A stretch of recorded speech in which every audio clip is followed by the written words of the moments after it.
the capacity to be a hero or an anti-hero. I've loved all of that complexity.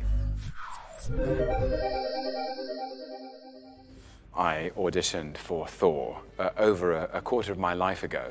I remember thinking I should probably do some exercise because Thor is a very athletic character, so I did that.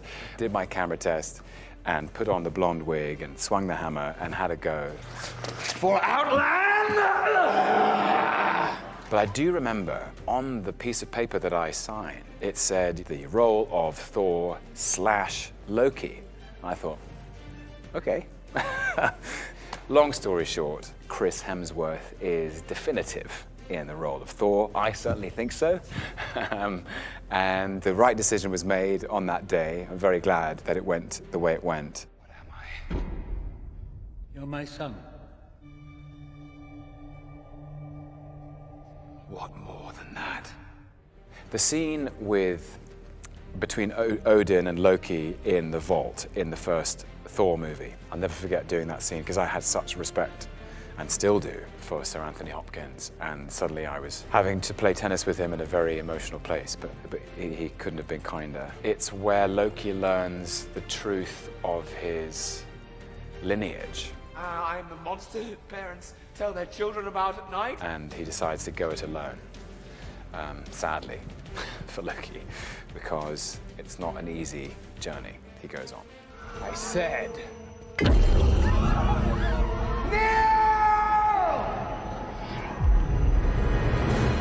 Loki now knows he has no place in Asgard. He doesn't belong there, and he wants no part in it. So he's gone down to Midgard, as they call it, to Earth. And the line is, it's the unspoken truth of humanity that you crave subjugation. The bright lure of freedom diminishes your life's joy in a mad scramble for power. You were made to be ruled. It's about as bad as it gets. But the Avengers are there to stop him. I am a god, you dull creature, and I will not be bullied by that. What is it like to be Hulk smashed? I think the smash starts in the middle of that line. I am a god, you dull creature, and I will not be bullied by an animal. And I had a piece of wire tied to my ankle, and there was a mat on the floor which was out of shot, and 3 of the strongest stunt guys holding the wire at the other end behind the camera. The experience of being yanked out of frame was one I will not forget in a hurry. Puny god. For about 2 years after that, I couldn't go through airports anywhere in the world without somebody kind of going, "Hey, Mr. Loki, I love it when you get Hulk smashed," and they would do the whole thing, and so it became, a bit of a thing, in a fun way. Have you come to gloat? To mock? Loki, enough. No more illusions.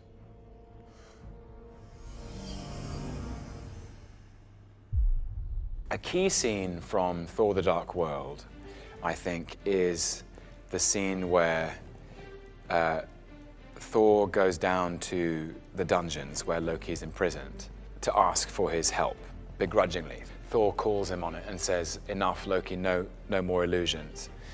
And you realize that Loki has created this illusion of being okay, and the illusion dissipates.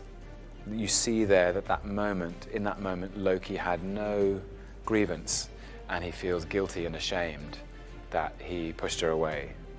And so there's this love of their mother that unites these 2 brothers, adopted or not, and they form a kind of unpredictable and unstable alliance. Perhaps you prefer one of your new companions, given that you seem to like them so much.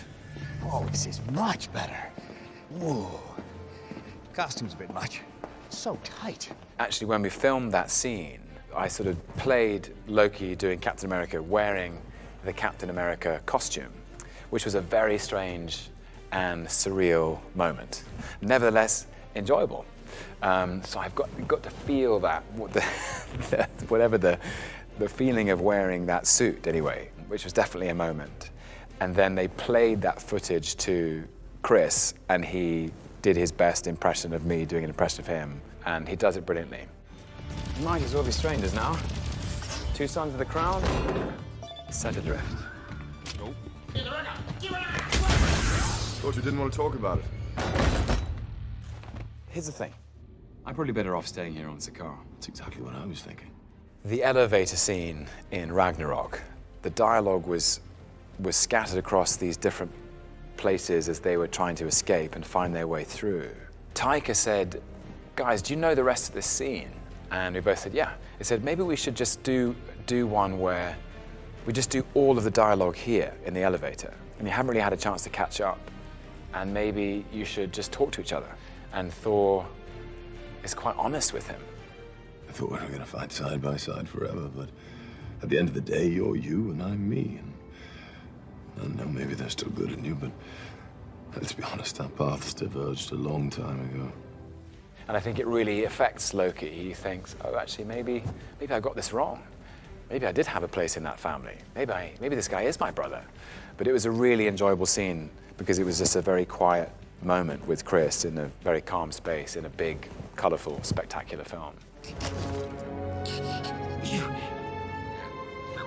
will never be a god. Joe and Anthony Russo had said, this is one of the most important scenes in the film because it will help us, the audience, understand. If Thanos can take Loki out, he can take anyone out. And he does.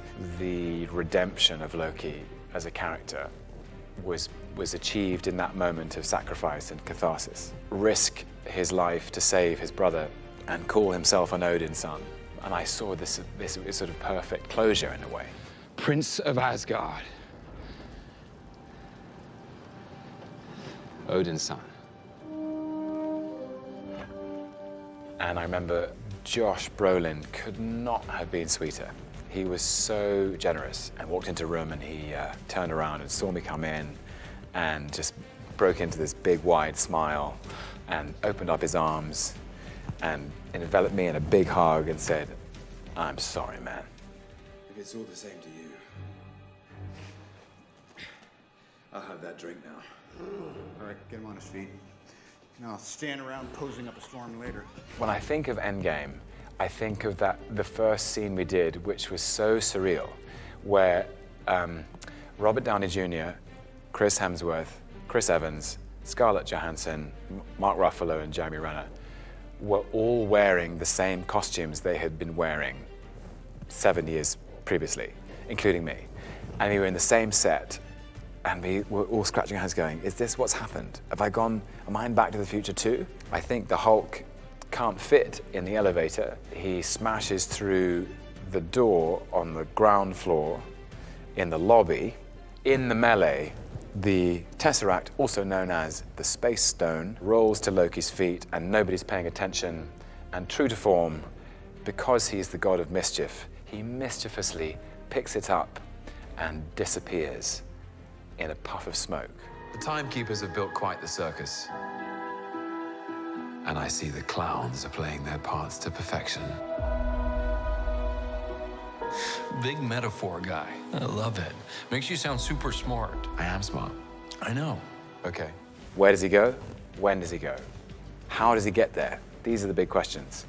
And if you've seen the trailer for Loki, the show, you will know that Loki finds himself face to face with the TVA, the Time Variance Authority, who are an organization within Marvel Comics that govern the order of time. You're not big on trust, are you? You can trust me. Loki, I've studied almost every moment of your entire life. You've literally stabbed people in the back like 50 times. I'd never do it again.